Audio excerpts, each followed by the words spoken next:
എനിക്ക് അടച്ചു തീർക്കാൻ കടമുണ്ട്, അതുപോലെ തന്നെ എൻ്റെ കയ്യിൽ കുറച്ച് പണവുമുണ്ട്.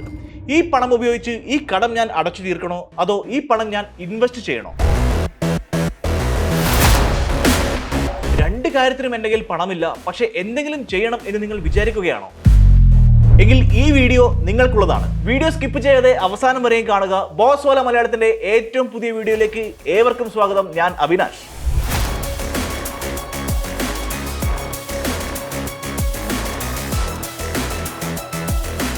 സാധാരണക്കാരായ പലർക്കും ഉണ്ടാകുന്ന ഒരു കാര്യമാണ് ലോണുകൾ അല്ലെങ്കിൽ കടങ്ങൾ എന്ന് പറയുന്നത്.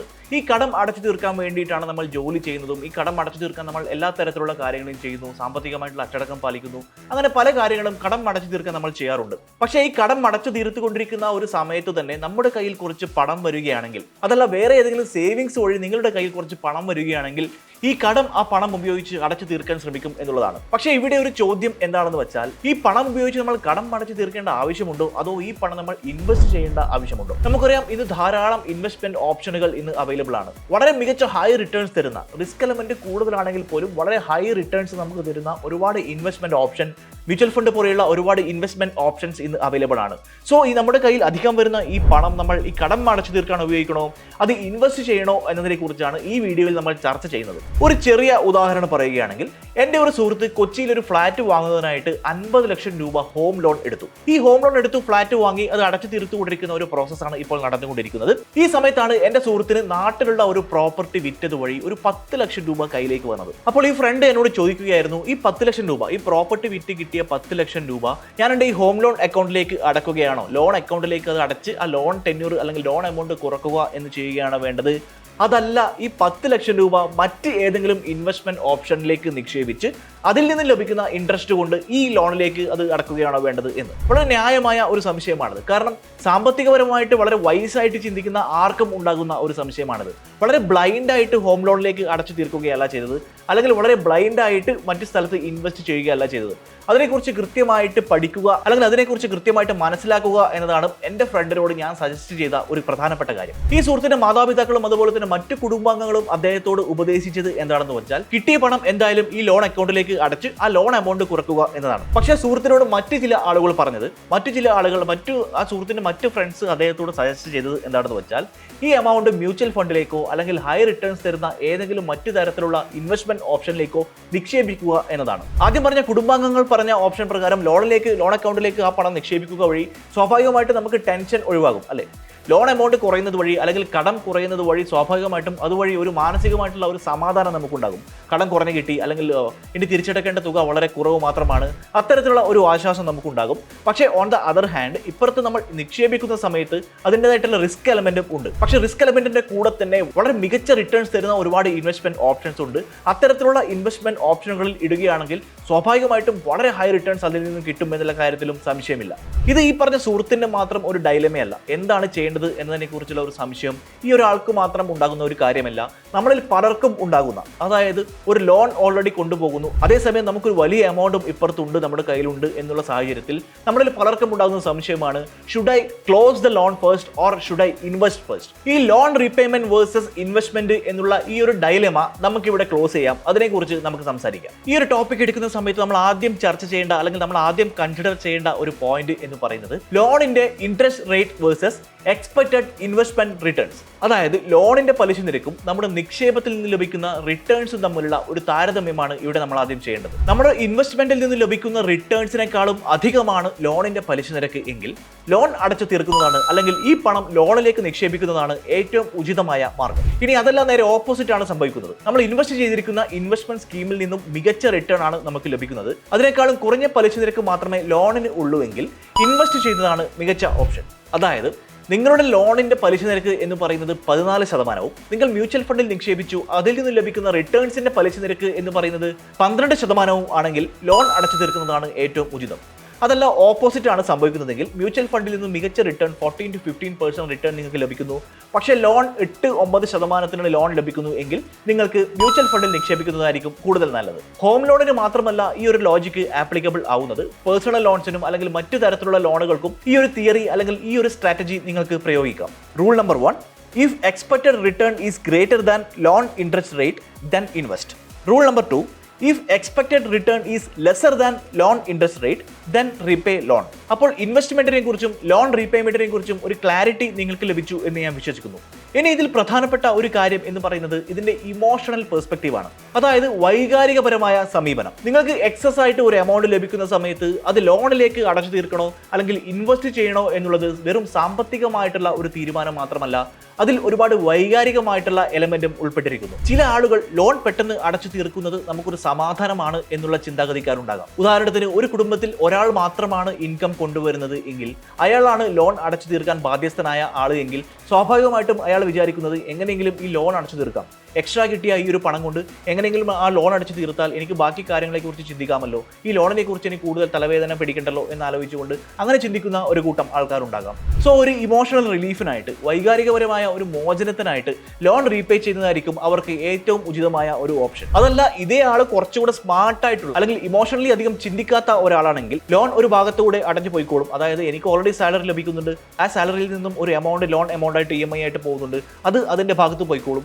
ഈ എക്സ്ട്രാ വരുന്ന എമൗണ്ട് ഇൻവെസ്റ്റ് ചെയ്യുകയാണെങ്കിൽ എനിക്കൊരു എക്സ്ട്രാ ഇൻകം അതിൽ നിന്ന് ലഭിക്കും എന്ന് ചിന്തിക്കാൻ ഒരു കേപ്പബിലിറ്റി ഉള്ള ഒരാളാണെങ്കിൽ ഇൻവെസ്റ്റ് ചെയ്യുന്നതായിരിക്കും ഏറ്റവും മികച്ച ഓപ്ഷൻ. ബട്ട് നിങ്ങൾ ശ്രദ്ധിക്കേണ്ട പ്രധാനപ്പെട്ട മറ്റൊരു കാര്യം, ഞാൻ ആദ്യം പറഞ്ഞത് പോയിന്റ്, ലോണിന്റെ പലിശ നിരക്കും ഇൻവെസ്റ്റ്മെന്റിൽ നിന്ന് വരുന്ന റിട്ടേണിന്റെ പലിശ നിരക്കും തമ്മിലുള്ള കമ്പാരിസൺ ചെയ്തതിനു ശേഷം മാത്രമേ ഈ ഒരു തീരുമാനത്തിൽ എത്താൻ പാടുകയുള്ളൂ.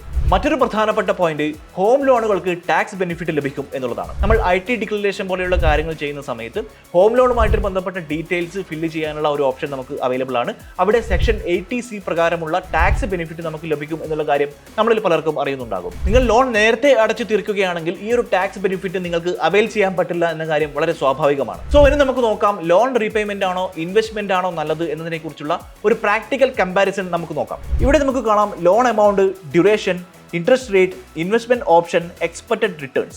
20 ലക്ഷമാണ് നിങ്ങളുടെ ലോൺ എമൗണ്ട് എങ്കിൽ അതിന്റെ കാലയളവ് 15 വർഷമാണെങ്കിൽ 8.5% അതിന്റെ പലിശ നിരക്ക്. അതേസമയം FDയിൽ അതായത് ഫിക്സഡ് ഡെപ്പോസിറ്റിൽ നിങ്ങൾ നിക്ഷേപിക്കാൻ ശ്രമിക്കുകയാണെങ്കിൽ അവിടെ ലഭിക്കുന്ന റിട്ടേൺ എന്ന് പറയുന്നത് 6 മുതൽ 6.5% വരെ ആയിരിക്കും. അപ്പോൾ സ്വാഭാവികമായിട്ടും ഇവിടെ ലോൺ തിരിച്ചടക്കുന്നത് തന്നെയാണ് ഏറ്റവും മികച്ച ഓപ്ഷൻ. ഇതേ ലോൺ 20 ലക്ഷം രൂപ, ഇതേ കാലയളവ് 15 വർഷം, ലോണിന്റെ പലിശ നിരക്ക് 8.5%. അതേസമയം ഡെറ്റ് മ്യൂച്വൽ ഫണ്ടിൽ നിന്ന് ലഭിക്കുന്ന പലിശ നിരക്ക് 6.5%.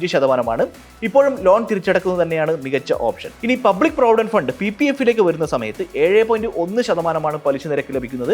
ഇവിടെ നമുക്ക് എക്സ്ട്രാ വരുന്ന എമൗണ്ട് ലോണിലേക്ക് ഇൻവെസ്റ്റ് ചെയ്യുന്നതായിരിക്കും നല്ലത്. സുകന്യ സമൃദ്ധി യോജന സംബന്ധിച്ചിടത്തോളം 8.2% പലിശ നിരക്ക്. പക്ഷേ ലോൺ അപ്പോഴും 8.5% പലിശ നിരക്കിൽ അവിടെ തന്നെ നിൽക്കുന്നു. അതേസമയം ഇക്വിറ്റി മ്യൂച്വൽ ഫണ്ടിലേക്ക് വരുന്ന സമയത്ത് 12 മുതൽ 14% വരെയാണ് നമുക്ക് കിട്ടുന്ന പലിശ നിരക്ക്. സ്വാഭാവികമായിട്ട് നമുക്കൊരു എക്സ്ട്രാ വരുമാനം വരികയാണെങ്കിൽ നമുക്ക് ഇക്വിറ്റി മ്യൂച്വൽ ഫണ്ടിലേക്ക് ഇൻവെസ്റ്റ് ചെയ്യുകയാണെങ്കിൽ 12 മുതൽ 14% വരെ പലിശ നിരക്ക് ലഭിക്കുന്നു. അത് സ്വാഭാവികമായിട്ടും ഇപ്പോഴുള്ള ലോണിന്റെ പലിശ നിരക്കിനേക്കാൾ കൂടുതലാണ്. So it is good to invest in equity mutual fund. അതുപോലെ തന്നെ ഇൻഡെക്സ് ഫണ്ടിലാണെങ്കിൽ പോലും 12 മുതൽ 14% വരെ പലിശ നിരക്ക് ലഭിക്കുന്നു. സ്റ്റോക്ക് മാർക്കറ്റിലും 16% പലിശ നിരക്ക് ലഭിക്കുന്നു. 20 ലക്ഷം രൂപ ഒരാൾ എടുക്കുന്നു, 8.5% പലിശ നിരക്കിൽ 15 വർഷത്തെ കാലയളവിലേക്ക്. ഇദ്ദേഹത്തിന് 2 ലക്ഷം രൂപ ബോണസായി ലഭിക്കുന്നു. ഇദ്ദേഹം ഈ 2 ലക്ഷം രൂപ ഇൻവെസ്റ്റ് ചെയ്യേണ്ട ആവശ്യമുണ്ടോ, അല്ലെങ്കിൽ ഈ 2 ലക്ഷം രൂപ ലോൺ അക്കൗണ്ടിലേക്ക് അല്ലെങ്കിൽ ലോണിലേക്ക് അടയ്ക്കേണ്ട ആവശ്യമുണ്ടോ? നമുക്ക് പരിശോധിക്കാം. ഈ എമൗണ്ട്, ഈ 2 ലക്ഷം രൂപ FDയിൽ നിക്ഷേപിക്കുകയാണെങ്കിൽ 6 മുതൽ 6.5% വരെ മാത്രമാണ് പലിശ നിരക്കായി ലഭിക്കുന്നത്. അപ്പോൾ നേരത്തെ നമ്മൾ ടേബിളിൽ കണ്ടതുപോലെ ലോണിന്റെ പലിശ നിരക്ക് എന്ന് പറയുന്നത് 8.5%, ഇതിനേക്കാൾ കൂടുതലാണ്. അപ്പോൾ ഈ ഒരു സാഹചര്യത്തിൽ ലോൺ തിരിച്ചടക്കുന്നത് തന്നെയാണ്, അല്ലെങ്കിൽ ലോൺ അക്കൗണ്ടിലേക്ക് ഈ ഒരു എമൗണ്ട് ഇൻവെസ്റ്റ് ചെയ്യുന്നത് തന്നെയാണ് ഏറ്റവും നല്ലത്. ഇനി അഥവാ ഇതേ എമൗണ്ട് ഇക്വിറ്റി മ്യൂച്വൽ ഫണ്ടിലാണ് നിക്ഷേപിക്കാൻ ഇദ്ദേഹം ഉദ്ദേശിക്കുന്നത് െങ്കിൽ അവിടെ പലിശ നിരക്കായി ലഭിക്കുന്നത് 12 മുതൽ 14% വരെയാണ്. ഉയർന്ന പലിശ നിരക്ക് ലഭിക്കുന്നു, ഉയർന്ന റിട്ടേൺ ലഭിക്കുന്നു. പക്ഷേ ഇവിടുത്തെ ഒരു പ്രശ്നം എന്താണെന്ന് വെച്ചാൽ ഇതിൽ റിസ്ക് എലമെന്റ് എന്ന് പറയുന്നത് വളരെ വളരെ കൂടുതലാണ്. FD ആണെങ്കിൽ പോലും അല്ലെങ്കിൽ മറ്റേതെങ്കിലും തരത്തിലുള്ള ഗവൺമെന്റ് ഇൻവെസ്റ്റ്മെന്റ് സ്കീം ആണെങ്കിൽ പോലും പലിശ നിരക്ക് കുറവാണെങ്കിലും റിസ്ക്കും അതുപോലെ തന്നെ കുറവാണ്. പക്ഷേ ഇക്വിറ്റി മ്യൂച്വൽ ഫണ്ടുകൾ പോലെയുള്ള അല്ലെങ്കിൽ സ്റ്റോക്ക് മാർക്കറ്റ് പോലെയുള്ള ഇൻവെസ്റ്റ്മെന്റ് ഓപ്ഷനിലേക്ക് നിക്ഷേപിക്കുന്ന സമയത്ത് അതിന്റെ റിസ്ക് എലമെന്റ് എന്ന് പറയുന്നത് വളരെ കൂടുതലാണ്. ഈ റിസ്ക് എടുക്കാൻ താല്പര്യമുള്ള ആൾ ആണെങ്കിൽ അല്ലെങ്കിൽ ഈ റിസ്ക് അക്സെപ്റ്റ് ചെയ്യാനുള്ള ഒരു മെന്റാലിറ്റി ഉള്ള ഒരു വ്യക്തിയാണെങ്കിൽ തീർച്ചയായും ലോണിലേക്ക് ആ പണം കൊടുക്കുന്നതിന് പകരം ഇൻവെസ്റ്റ്മെന്റ് ഓപ്ഷനുകളിലേക്ക്, അതായത് ഇക്വിറ്റി മ്യൂച്വൽ ഫണ്ട് പോലെയുള്ള സ്റ്റോക്ക് മാർക്കറ്റ് പോലെയുള്ള ഇൻവെസ്റ്റ്മെന്റ് ഓപ്ഷനുകളിലേക്ക് ഈ എമൗണ്ട് നിക്ഷേപിക്കുന്നതായിരിക്കും കൂടുതൽ ഉചിതം. ശ്രദ്ധിക്കേണ്ട പ്രധാനപ്പെട്ട മറ്റൊരു കാര്യം എന്താണെന്ന് വെച്ചാൽ, നിങ്ങൾ റിട്ടയർമെന്റിന് അടുത്തുകൊണ്ടിരിക്കുന്ന ഒരാളാണെങ്കിൽ, അതായത് നിങ്ങളുടെ പേരിലാണ് ലോൺ ഉള്ളത്, നിങ്ങളാണ് ലോൺ അടച്ചുകൊണ്ടിരിക്കുന്നത്, പക്ഷേ നിങ്ങളുടെ കയ്യിൽ കുറച്ച് എമൗണ്ട് ലഭിക്കുന്നു, at the same time you are getting closer to retirement. ഈ ഒരു സാഹചര്യത്തിൽ നിങ്ങൾ ലോണിലേക്ക് ആ എമൗണ്ട് ഇൻവെസ്റ്റ് ചെയ്യുന്നതായിരിക്കും കൂടുതൽ നല്ലത്. കാരണം റിട്ടയർമെന്റിന് ശേഷം നമുക്ക് ലഭിക്കുന്ന ഇൻകം എന്ന് പറയുന്നത് സ്വാഭാവികമായിട്ടും നമ്മൾ വർക്ക് ചെയ്തുകൊണ്ടിരിക്കുന്ന കാലത്തേക്കാൾ കുറവായിരിക്കും.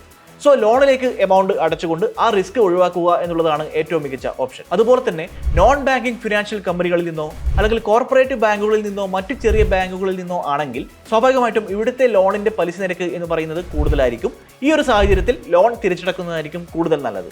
RBIയുടെ നിയമം അനുസരിച്ച് ഫ്ലോട്ടിംഗ് ഇൻട്രസ്റ്റ് റേറ്റുള്ള ലോണുകൾക്ക് പ്രീപേയ്മെന്റ് ചാർജുകൾ ഒന്നും ഈടാക്കാൻ പാടുള്ളതല്ല. എന്നിരുന്നാലും ചില പേഴ്സണൽ ലോണുകൾക്കും അതുപോലെ തന്നെ വാഹന ലോണുകൾക്കും ഇത്തരത്തിലുള്ള പ്രീപേയ്മെന്റ് ചാർജുകൾ ഉണ്ടാകാൻ സാധ്യതയുണ്ട്. നിങ്ങൾ നിങ്ങളുടെ ലോണിന്റെ ടേംസ് ആൻഡ് കണ്ടീഷൻസ് വായിച്ചു നോക്കുക. നമ്മൾ ഒരു ലോൺ അടച്ചുകൊണ്ടിരിക്കുന്ന സമയത്ത് നമുക്കൊരു എക്സ്ട്രാ വരുമാനം അല്ലെങ്കിൽ ഒരു എക്സ്ട്രാ എമൗണ്ട് ഓഫ് മണി നമുക്ക് ലഭിക്കുകയാണെങ്കിൽ സ്വാഭാവികമായിട്ടും സംശയമുണ്ടാകും അത് ലോണിലേക്ക് അടക്കണോ അല്ലെങ്കിൽ ഇൻവെസ്റ്റ് ചെയ്യണോ എന്നതിനെ കുറിച്ച്. സോ അതിനുള്ള ക്ലാരിഫിക്കേഷൻ ആണ് ഇന്ന് ഈ വീഡിയോയിലൂടെ നമ്മൾ ഡിസ്കസ് ചെയ്യുന്നത്. എന്നിരുന്നാലും ലോൺ അടച്ചു തീർക്കണോ അല്ലെങ്കിൽ നിക്ഷേപിക്കണോ എന്നുള്ളത് ഓരോരുത്തരുടെയും സാമ്പത്തിക അവസ്ഥയെ അനുസരിച്ചിരിക്കും. അതുപോലെ തന്നെ ഓരോരുത്തരുടെയും ഫിനാൻഷ്യൽ കപ്പാസിറ്റിയെയും അനുസരിച്ചിരിക്കും. നിങ്ങളുടെ തീരുമാനം എന്തു തന്നെയായാലും നിങ്ങൾ മുകളിൽ പറഞ്ഞ പോയിന്റുകൾ നിങ്ങൾ കൃത്യമായിട്ട് നോട്ട് ചെയ്ത് കൃത്യമായിട്ട് ഫോക്കസ് ചെയ്തുകൊണ്ട് പ്രവർത്തിക്കുകയാണെങ്കിൽ വളരെ മികച്ച സാമ്പത്തിക തീരുമാനം തന്നെ നിങ്ങൾക്ക് എടുക്കാൻ പറ്റും എന്നുള്ള കാര്യത്തിൽ യാതൊരു സംശയമില്ല. ഇതുപോലുള്ള കൂടുതൽ ഇൻഫോർമേറ്റീവ് ആയിട്ടുള്ള വീഡിയോകൾക്കായി ഇപ്പോൾ തന്നെ ബോസ്വാല മലയാളം സബ്സ്ക്രൈബ് ചെയ്യാൻ മറക്കരുത്. അടുത്ത വീഡിയോയിൽ വീണ്ടും കാണാം. Good bye. ബോസ്വാല, ബി ദ ബോസ്.